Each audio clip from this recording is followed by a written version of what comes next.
Full down ಹೋಗಿ ಮೇಲ್ ಬರಬೇಕು. ನೀವು ಸ್ಟಾರ್ಟಿಂಗ್ ಡೇಸ್ ಅಲ್ಲಿ ತುಂಬಾ ಟಫ್ ಆಗುತ್ತೆ ನಿಮಗೆ, ಅದಕ್ಕೆ ನಾನು ಟೆಕ್ನಿಕ್ ಹೇಳ್ಕೊಡ್ತೀನಿ. ಇಷ್ಟೇ ಇಷ್ಟೇ ಇಷ್ಟು ಮಾಡ್ತಾರೆ, ಇದೆರಡು wrong. Hi, welcome back to my another video. ಈ ವಿಡಿಯೋಲಿ ಕಂಪ್ಲೀಟ್ ಚೆಸ್ಟ್ ವರ್ಕೌಟ್ ಮಾಡೋಣ. ಅದರಲ್ಲಿ ಟೋಟಲ್ 4 ಪಾಯಿಂಟ್ಸ್ ಕವರ್ ಮಾಡ್ತೀನಿ.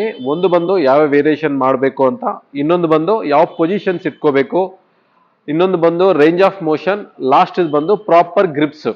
ಇದನ್ನೆಲ್ಲ ಕವರ್ ಮಾಡೋಣ. But how to gain muscle for skinny guys ಅನ್ನೋ ವಿಡಿಯೋ ಅಲ್ಲಿ ಇದು 4th ಎಪಿಸೋಡು. ಮಿಕ್ಕಿರೋ 3 ಎಪಿಸೋಡು ಪ್ಲೇ ಲಿಸ್ಟ್ ಮಾಡಿ ನನ್ನ ಚಾನಲ್ ಅಪ್ಲೋಡ್ ಮಾಡಿದ್ದೀನಿ, ನೀವು ಒಂದ್ಸತಿ ಚೆಕ್ ಮಾಡಿ. ಇನ್ನು ಮೈನ್ ಟಾಪಿಕ್ ಬಂದ್ರೆ, ಸೊ ಲಾಸ್ಟ್ ಎಪಿಸೋಡ್ ಅಲ್ಲಿ ಯಾವ ವೇರಿಯೇಷನ್ ಹೆಂಗೆ ಚೂಸ್ ಮಾಡೋದು ಅಂತ ಹೇಳಿದೀನಿ. ನೀವು ಪಾರ್ಟ್ 3 ಅಲ್ಲಿ ನೋಡಿದ್ರೆ ಅದ್ರ ಡೀಟೇಲ್ಸ್ ಆಗಿ ಗೊತ್ತಿರುತ್ತೆ. ಸೊ ಅಲ್ಲಿ ಚೂಸ್ ಮಾಡಿರೋ ವೇರಿಯೇಷನ್ಸ್ ಏನು ಅಂದ್ರೆ, incline bench press, flat bench press, decline bench press, parallel bar dips or, cable crossover and dumbbell pullover. ಈ 5 ವೇರಿಯೇಷನ್ ಇರುತ್ತೆ. Let's talk about point number 2. Point number 2 ಅಲ್ಲಿ positions ಬಗ್ಗೆ ಮಾತಾಡೋಣ. ನೋಡಿ, chest grip ಸ್ವಲ್ಪ ಜನ close ಇಟ್ಕೊಂತಾರೆ, ಸ್ವಲ್ಪ ಜನ ವೈಡ್ ಇಟ್ಕೊಂತಾರೆ. ಅದೇನಕ್ಕೆ ಇಟ್ಕೊಂತಾರೆ ಅಂದ್ರೆ, ಕ್ಲೋಸ್ ಇಟ್ಕೊಂಡ್ರೆ ಚೆಸ್ಟ್ ಮುಂದಕ್ಕೆ ಪುಷ್ ಆಗುತ್ತೆ, ಜಾಸ್ತಿ ಪಂಪ್ ಆಗುತ್ತೆ. ವೈಡ್ ಇಟ್ಕೊಂಡ್ರೆ ತುಂಬಾ ಸ್ಟ್ರೆಚ್ ಆಗಿ ವೈಡ್ ಆಗುತ್ತೆ ಅಂತ. ಅದೆರಡು ರಾಂಗು. ಆ ಪೊಸಿಷನ್ ರಾಂಗ್ ಪೊಸಿಷನ್ ಒಂದ್ಸತಿ ನೋಡ್ಕೊಳ್ಳಿ. ಕ್ಲೋಸ್ ಅಂದ್ರೆ ಇಷ್ಟು ಕ್ಲೋಸ್ ಇಟ್ಕೊಂತಾರೆ ನೋಡಿ, ಲೈಕ್ ದಿಸ್. ಈ ತರ ಇಟ್ಕೊಂಡಾಗ ಮ್ಯಾಕ್ಸಿಮಮ್ ಅವ್ರಿಗೆ ವರ್ಕೌಟ್ ಟ್ರೈಸಿಪ್ಸ್ ಮೇಲೆ ಬಿದ್ದ್ಬಿಡುತ್ತೆ, ಟ್ರೈಸಿಪ್ಸ್ ಮೇಲೆ ಡಿಸ್ಟ್ರಿಬ್ಯೂಟ್ ಆಗುತ್ತೆ. ಇನ್ನು ವೈಡ್ ಇಟ್ಕೊಂಡ್ರೆ ನೋಡಿ, ಇಷ್ಟು ವೈಡ್ ಇಟ್ಕೊಂತಾರೆ. ಇಷ್ಟು ವೈಡ್ ಇಟ್ಕೊಂಡು ಮಾಡಿದಾಗ ಜಸ್ಟ್ ಔಟರ್ ಚೆಸ್ಟ್ ಮಾತ್ರ ಲೈಟ್ ಆಗಿ ಆಕ್ಟಿವೇಟ್ ಆಗುತ್ತೆ. ಈ ಎರಡು ಕರೆಕ್ಟ್ ಅಲ್ಲ. ಯಾವಾಗ್ಲೂ ನಮ್ಮ ಮಸಲು ಆಪೋಸಿಟ್ ಗ್ರಾವಿಟಿನೇ ವರ್ಕ್ ಆಗುತ್ತೆ ಈ ಗ್ರಿಪ್ಗೆ.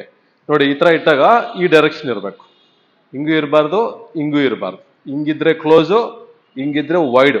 ಸೊ ನೇರೋ ಗ್ರಿಪ್ ಅಂದ್ರೆ ಈ ತರ ಮಲ್ಕೊಂಡಾಗ ಈ ಗ್ರಿಪ್ ಬರಬೇಕು. ಒಂದ್ಸತಿ ತೋರಿಸ್ತೀನಿ, ನೋಡ್ಕೊಳ್ಳಿ. ಸೊ ಮಲ್ಕೊಂಡು ಇಷ್ಟು ದೂರ ಇಟ್ಕೋಬೇಕು. ಇಟ್ಕೊಂಡು ಈ ತರ ಡೌನ್ ಮಾಡಿದಾಗ ನೀವು ಚೆಕ್ ಮಾಡ್ಕೊಳ್ಳಿ. ಎಲ್ಬೋ ಹಿಂಗಿದ್ರೆ ನೋಡಿ, ಎಲ್ಬೋಗಿಂತ ರಿಸ್ಟ್ ಒಳಗಡೆ ಇರಬಾರ್ದು, ಎಲ್ಬೋಗಿಂತ ರಿಸ್ಟ್ ಆಚೆ ಇರಬಾರ್ದು. ಯಾವಾಗ ನಮ್ ಎಲ್ಬೋ ರಿಸ್ಟ್ ಒಂದೇ ಲೆವೆಲ್ಗೆ ಇರುತ್ತೆ, ಅದನ್ನ ನೇರೋ ಗ್ರಿಪ್ ಅಂತಾರೆ. ನಾವು ನೇರೋ ಗ್ರಿಪ್ ಮಾಡಿದಾಗ ಮಸಲು ಪರ್ಫೆಕ್ಟ್ ಆಗಿ ಓವರ್ ಆಲ್ ಚೆಸ್ಟ್ ಆಕ್ಟಿವೇಟ್ ಆಗುತ್ತೆ. ಕ್ಲೋಸ್ ಇಟ್ಕೊಳ್ಳೋದು ಇನ್ನರ್ ಮಸಲು ಯಾರಿಗಾದ್ರೂ ವೀಕ್ ಇದ್ದಾಗ, ಔಟರ್ ಇಟ್ಕೊಳ್ಳೋದು ಔಟರ್ ಮಸಲ್ ಯಾರಿಗಾದ್ರೂ ವೀಕ್ ಇದ್ದಾಗ ಸ್ಪೆಸಿಫಿಕ್ ಮಾಡ್ತಾರೆ. ನೀವು ಸಣ್ಣಕ್ಕಿರೋ ಹುಡುಗರು ಮಸಲ್ ಗೇನ್ ಮಾಡೋ ಟೈಮಲ್ಲಿ ಅದೆಲ್ಲ ಬೇಕಾಗಲ್ಲ. ನೇರೋ ಗ್ರಿಪ್ ಇಟ್ಕೊಂಡೆ ಪುಷ್ ಮಾಡಬೇಕು. ಇದೇ ಗ್ರಿಪ್ಪು ನಾನು ತೋರಿಸೋ ಎಲ್ಲ ವೇರಿಯೇಷನ್ಗೂ ಅಪ್ಲೈ ಆಗುತ್ತೆ, ಡಮ್ಮಲ್ದೊಂದು ಬಿಟ್ಟು. ಪಾಯಿಂಟ್ ನಂಬರ್ 2 ಅಲ್ಲಿ ಗ್ರಿಪ್ಸ್ ಬಗ್ಗೆ ಮಾತಾಡಿದ್ದೀವಿ. ಪಾಯಿಂಟ್ ನಂಬರ್ 3 ಅಲ್ಲಿ ರೇಂಜ್ ಆಫ್ ಮೋಷನ್ ಬಗ್ಗೆ ಹೇಳ್ತೀನಿ. ರೇಂಜ್ ಆಫ್ ಮೋಷನ್ ಅನ್ನೋದು ತುಂಬಾ ಇಂಪಾರ್ಟೆಂಟ್. ಅದ್ರಲ್ಲಿ ಏನೇನ್ ಫಾಲ್ಟ್ ಮಾಡ್ತಾರೆ, ಅದನ್ನ ಪ್ರಾಪರ್ ಆಗಿ ಹೆಂಗ್ ಮಾಡೋದು ಅಂತ ನೋಡಿ. ರೇಂಜ್ ಆಫ್ ಮೋಷನ್ ಅಲ್ಲಿ ಫಸ್ಟ್ ಮಾಡೋ ಫಾಲ್ಟ್ಸ್ ಹೇಳ್ತೀನಿ. ಈ ತರ ಇಟ್ಕೊಂಡು ನೋಡಿ, ಇಷ್ಟು ಇಳಿಸ್ತಾರೆ ಅಷ್ಟೇ. ಇಳಿಸ್ಬಿಟ್ಟು ಮೇಲೆ ಪುಷ್ ಮಾಡ್ತಾರೆ, ಹೆವಿ ವೆಯ್ಟ್ ಹಾಕ್ಬಿಟ್ಟು ಎಲ್ಲಾರು ಸಪೋರ್ಟ್ ತಗೊಂಡು ಇಲ್ಲಿಂದ ಇಲ್ಲಿಗೆ ಮಾಡ್ತಾರೆ. ಇದು ರಾಂಗು. ಇನ್ನೊಂದು ಬಂದು ಫುಲ್ ಡೌನ್ ಇಳಿಸ್ಬಿಡ್ತಾರೆ, ಇಷ್ಟೇ ಇಷ್ಟೇ ಇಷ್ಟು ಮಾಡ್ತಾರೆ. ಇದೆರಡು ರಾಂಗು.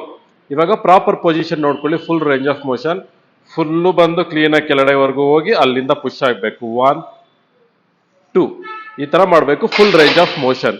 ಸೊ ಈ ತರ ಫುಲ್ ರೇಂಜ್ ಆಫ್ ಮೋಷನ್ ಮಾಡಬೇಕು. ಯಾವುದೇ ಎಕ್ಸಸೈಸ್ ಆಗಲಿ, ಬಾರಲ್ಲಾಗಲಿ, ಡಂಬಲಲ್ಲಾಗಲಿ, ಇನ್ಕ್ಲೈನ್ ಆಗಲಿ, ಡಿಕ್ಲೈನ್ ಆಗಲಿ, ಕೇಬಲ್ ಕ್ರಾಸ್ ಅವರ್ ಆಗಲಿ, any exercise full range of motion. Full down ಹೋಗ್ಬೇಕು, ಫುಲ್ ಪುಷ್ ಆಗಬೇಕು. ಈ ತರ ಮಾಡಿದಾಗ ಮಾತ್ರ ಮಸಲು ಫುಲ್ಲಿ ಆಕ್ಟಿವೇಟೆಡ್ ಆಗುತ್ತೆ. ಇನ್ನ 4th and last point, positions. ಯಾವ ವೇರಿಯೇಷನ್ ಯಾವ ಪೊಸಿಷನ್ ಬರಬೇಕು ಬಾರೋ ಅನ್ನೋದು ನೋಡೋಣ. ಒಂದೊಂದು ಎಕ್ಸಸೈಸ್ಗೆ ಪ್ರಾಪರ್ ಆಗಿ ಮಾಡ್ತೀನಿ, ನೋಡ್ಕೊಳ್ಳಿ. ಫಸ್ಟ್ ಫ್ಲಾಟ್ ಬೆಂಚ್ ಬಗ್ಗೆ ನೋಡೋಣ. ಫ್ಲಾಟ್ ಬೆಂಚ್ ಫಸ್ಟ್ ಪಾಯಿಂಟ್ ಅಲ್ಲಿ ಹೇಳ್ದಂಗೆ ನೇರೋ ಗ್ರಿಪ್ ಹೋಲ್ಡ್ ಮಾಡ್ಬಿಟ್ಟು, ಸೆಕೆಂಡ್ ಪಾಯಿಂಟ್ ಅಲ್ಲಿ ಹೇಳ್ದಂಗೆ ಫುಲ್ ರೇಂಜ್ ಆಫ್ ಮೋಷನ್ ನೋಡಿ, ಲೈಕ್ ದಿಸ್. ಇದು ಬಂದು ನಿಪ್ಪಲ್ ಅಲ್ಲಿ ಬರ್ಬೇಕು ನಿಮ್ಗೆ. ನಿಪ್ಪಲ್ ಲೆವೆಲ್ಗಿಂತ ಈ ತರ ಮುಂದೆ ಹೋಗ್ಬಾರ್ದು, ಈ ತರ ಹಿಂದೆ ಹೋಗ್ಬಾರ್ದು. ಎಲ್ಬೋನು ಅಷ್ಟೇ ಕ್ಲೋಸ್ ಟಕಿನ್ ಆಗ್ಬಾರ್ದು, ಸ್ಟ್ರೆಚ್ ಆಗ್ಬಾರ್ದು. ಜಸ್ಟ್ ನೇರೋ ಗ್ರಿಪ್ ಅಲ್ಲಿ ಡೌನ್, ನಿಪ್ಪಲ್ ಲೆವೆಲ್ಗೆ and push it like this. 1 full range of motion, push it. This is the proper position. Second variation incline press. Grip same ಇಟ್ಕೊಂಡು ಸೆಕೆಂಡ್ ಲೈನ್ ಇಂದ ಅಂದ್ರೆ ನೇರೋ ಗ್ರಿಪ್ ಇಟ್ಕೊಂಡು ಇದು ನೋಡಿ, ನಿಪ್ಪಲ್ಗಿಂತ 3 ಇಂಚ್ ಅಪಾರ್ಟ್ ಇಷ್ಟು ದೂರ ಬಂದು ಪುಷ್ ಆಗ್ಬೇಕು, ಲೈಕ್ ದಿಸ್. 1 2 ಇದು ಮಾಡಿದಾಗ್ಲೂ ಅಷ್ಟೇ. ಸ್ವಲ್ಪ ಜನ ಹಿಂಗ್ ಮಾಡ್ತಾರೆ, ಎಲ್ಬೋ ಬ್ಯಾಕ್ ಬರಲಿ, ಸ್ಟ್ರೆಚ್ ಆಗ್ಲಿ ಅಂತ. ಹಂಗಾಗಲ್ಲ. ಜಸ್ಟ್ ಡೌನ್ ಮಾಡಬೇಕು, down and push it. Nipple ಅವಲಿಗಿಂತ 3 ಇಂಚ್ ಮೇಲಿಕ್ಕೆ, ಡೆಲ್ಟೈಸ್ಗಿಂತ 3 ಇಂಚ್ ಒಳಗಡೆ. ಆ ಬಿಟ್ವೀನ್ ಅಲ್ಲಿ ಇರೋದು ಅಪ್ಪರ್ ಪೆಕ್ಟೋರಲ್ಸ್. ಅದಕ್ಕೆ ಇದು proper position. So third variation decline bench press. Decline bench press ಅಲ್ಲಿ ನಾನು ಡಂಬಲ್ ಯೂಸ್ ಮಾಡ್ತಾ ಇದ್ದೀನಿ. ಒಂದು ವೇರಿಯೇಷನ್ಗೆ ಒಂದು ಡಂಬಲ್ ಇನ್ಕ್ಲೂಡ್ ಮಾಡ್ಕೊಂಡ್ರೆ ಒಳ್ಳೇದು. ಅದು ಏನಕ್ಕೆ ಅಂತ ನಿಮ್ಗೆ ಗೊತ್ತಾಗಬೇಕು ಅಂದ್ರೆ ನೀವು ಎಪಿಸೋಡ್ 1 ಇಂದ ನೋಡ್ಬೇಕಾಗುತ್ತೆ. ಫ್ರೀ ಇದ್ದಾಗ ಅದು ಒಂದ್ಸತಿ ಪ್ಲೇ ಲಿಸ್ಟ್ ಚೆಕ್ ಮಾಡಿ, ನಿಮ್ಗೆ ಗೊತ್ತಾಗುತ್ತೆ. ಇವಾಗ ಡಿಕ್ಲೈನ್ ಡಂಬಲ್ ಪ್ರೆಸ್ ಪೊಸಿಷನ್ ನೋಡೋಣ. ಡಿಕ್ಲೈನ್ ಬೆಂಚಲ್ಲಿ ಮಲ್ಕೊಂಡು ಇದರಲ್ಲಿ ಮಾಡೋ ರಾಂಗ್ ಏನು ಅಂತ ಹೇಳ್ತೀನಿ ಫಸ್ಟು. ನೋಡಿ, ಈ ಥರ ವೈಡ್ ಹೋಗುತ್ತೆ.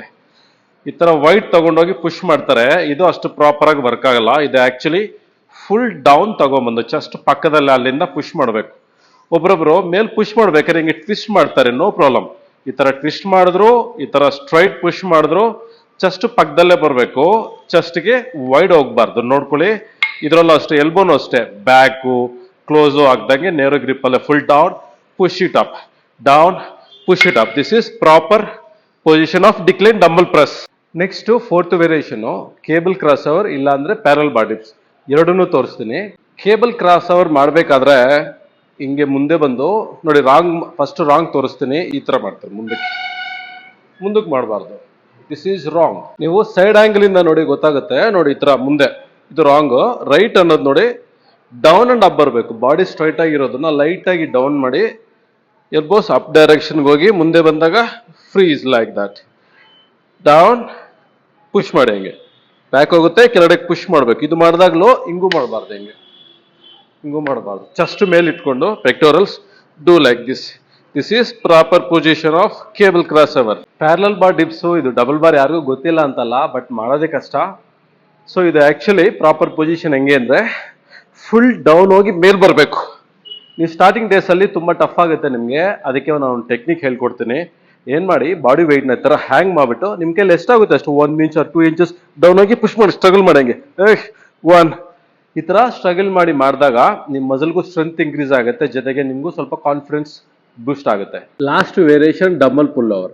ಡಂಬಲ್ ಪುಲ್ ಓವರ್ ಅನ್ನೋದು ಅಪ್ಪರ್ ಬಾಡಿ ಸ್ಕ್ವಾಟ್ಸ್ ಅಂತಾರೆ. ಇದರಲ್ಲಿ ತುಂಬಾ ಮಸಲ್ಗೆ ನಮಗೆ ಬೆನಿಫಿಟ್ಸ್ ಇರುತ್ತೆ, ಎಕ್ಸ್ಪೆಷಲಿ ನಮ್ಮ ಲೋಯರ್ ಪೆಕ್ಟೋರಲ್ಸ್ ಸ್ಟ್ರೆಚ್ಗೆ, ಜೊತೆಗೆ ನಮ್ಮ ರಿಬ್ ಗೇಜ್ ವರ್ಡನ್ಗೆ, ಜೊತೆಗೆ ಟ್ರೈಸೆಪ್ಸ್ ಸ್ಟ್ರೆಂಥನಿಂಗ್ ತುಂಬಾ ಮಸಲ್ ಆಕ್ಟಿವೇಟ್ ಆಗುತ್ತೆ. ಇದು ಪ್ರಾಪರ್ ಆಗಿ ಮಾಡ್ಬೇಕು. ನೋಡ್ಕೊಳ್ಳಿ, ಮಡ್ಕೊಂಡು ಈ ತರ ಬಾಡಿನ ಅಡ್ಡ ಮಲ್ಕೊಂಡು ನಿಮ್ ಬೆನ್ನು ಅಂದ್ರೆ ಬ್ಯಾಕ್ ಮಸಲ್ ಬೆಂಚ್ ಮೇಲೆ ಸೆಟ್ಲ್ ಆಗಿರ್ಬೇಕು. ಕೈ ನಿಪ್ಪಲ್ ಲೆವೆಲ್ ನೋಡಿ, ಡಂಬಲ್ ನಿಪ್ಪಲ್ ಲೆವೆಲ್ಗೆ ಬಂದು ಅಲ್ಲಿಂದ ಫುಲ್ ಸ್ಟ್ರೆಚ್ ಆಗ್ಬೇಕು ಲೈಕ್ ದಿಸ್. ಈ ತರನು ಮಾಡ್ಬೋದು. ಒಬ್ರೊಬ್ರು ಈ ತರ ಉಲ್ಟಾ ಸ್ಟ್ರೈಟ್ ಆಗಿ ಮಲ್ಕೊಂಡು ಮಾಡ್ತಾರೆ ಲೈಕ್ ದಿಸ್. ಈ ತರನು ಮಾಡ್ಬೋದು. ನಿಮ್ಗೆ ಶೋಲ್ಡರ್ ಇಂಜುರಿ, ಸ್ಪೈನಲ್ ಪೇಯ್ನು ಈ ತರ ಏನಾದ್ರು ಇದ್ದಾಗ ಈ ತರ ಉದ್ದ ಮಲ್ಕೊಂಡು ಮಾಡಿ. ಏನು ಇಲ್ಲ ಅಂದ್ರೆ ಈ ಪೊಸಿಷನ್ ಮಾಡಿ. ಈ ಪೊಸಿಷನ್ ಮಾಡಿದ್ರೆ ಬರೋ ಬೆನಿಫಿಟ್ಸ್ ಏನು ಅಂದ್ರೆ, ನಾವ್ ಈ ತರ ಮಲ್ಕೊಂಡಾಗ ಈ ಕಡೆಯಿಂದ ಫುಲ್ ಸ್ಟ್ರೆಚ್ ಆಗ್ತಿರುತ್ತೆ. ನಾವು ಈ ಕಡೆಯಿಂದ ಡಂಬಲ್ನ ಸ್ಟ್ರೆಚ್ ಮಾಡ್ತೀವಿ, ನಮ್ಗೆ ಎಕ್ಸ್ಟ್ರಾ ಸ್ಟ್ರೆಚ್ ಸಿಗುತ್ತೆ ಪೆಕ್ಟೋರಲ್ಸ್, ರಿಬ್ ಗೇಜ್ ವೈಡನ್ ಆಗಕ್ಕೆ. ಈ ತರನು ಮಾಡ್ಬೋದು, ನೀವು ಆ ತರನು ಮಾಡ್ಬೋದು. So this is proper position of dumbbell pullover. Complete ಆಗಿ ನೋಡಿದ್ರಲ್ಲ ಚೆಸ್ಟ್ ವರ್ಕೌಟ್ ಹೇಗೆ ಮಾಡೋದು ಅಂತ. ಇದರಲ್ಲಿ ನಾವು ಟೋಟಲ್ 4 ಪಾಯಿಂಟ್ ಕವರ್ ಮಾಡಿದೀವಿ. ಒಂದು ಬಂದು ಎಕ್ಸಸೈಸ್ ವೇರಿಯೇಷನ್ಸ್, ಸೆಕೆಂಡ್ ಬಂದು ಗ್ರಿಪ್ಸ್, ಹೇಗೆ ಗ್ರಿಪ್ ಇಟ್ಕೋಬೇಕು ಅಂತ, ಮೂರನೇದು ಬಂದು ರೇಂಜ್ ಆಫ್ ಮೋಷನ್, ನಾಲ್ಕನೇದು ಬಂದು ಪೊಸಿಷನ್ಸ್. ಈ 4ನ್ನ ಕರೆಕ್ಟ್ ಆಗಿ ಮೇಂಟೈನ್ ಮಾಡ್ತಾ ನಾನು ಹೇಳಿರೋ ವೇರಿಯೇಷನ್ ನಿಮ್ಮ ಎಕ್ಸಸೈಸ್ ಅಲ್ಲಿ ಇನ್ಕ್ಲೂಡ್ ಮಾಡ್ಕೊಂಡು ಮಾಡಿದಾಗ ರಿಸಲ್ಟ್ ತುಂಬಾ ಚೆನ್ನಾಗಿರುತ್ತೆ. ಸೊ ಈ ವಿಡಿಯೋ ನಿಮಗೆ ಅರ್ಥ ಆಗಿದೆ ಅನ್ಕೊಂತಾ ಇದ್ದೀನಿ. ಹಾಗೆ ಯೂಸ್ ಆಗಿದ್ರೆ ಒಂದು ಲೈಕ್ ಮಾಡಿ, ಹಾಗೆ ನನ್ನ ಚಾನಲ್ನ ಸಬ್ಸ್ಕ್ರೈಬ್ ಮಾಡ್ಕೊಳ್ಳಿ. ಮತ್ತೆ ನೆಕ್ಸ್ಟ್ ವಿಡಿಯೋ ಅಲ್ಲಿ ಇನ್ನೊಂದು ಮಸಲ್ಗೆ ವೇರಿಯೇಷನ್ಸ್, ಎಕ್ಸಸೈಸ್ ವೇರಿಯೇಷನ್ಸ್ ಹೇಗೆ ಚೂಸ್ ಮಾಡೋದು ಅಂತ ಹೇಳ್ತೀನಿ. ಆ ವಿಡಿಯೋಲಿ ಸಿಗೋಣ. ಅಲ್ಲಿವರೆಗೂ ಟೇಕ್ ಕೇರ್, ಬಾಯ್.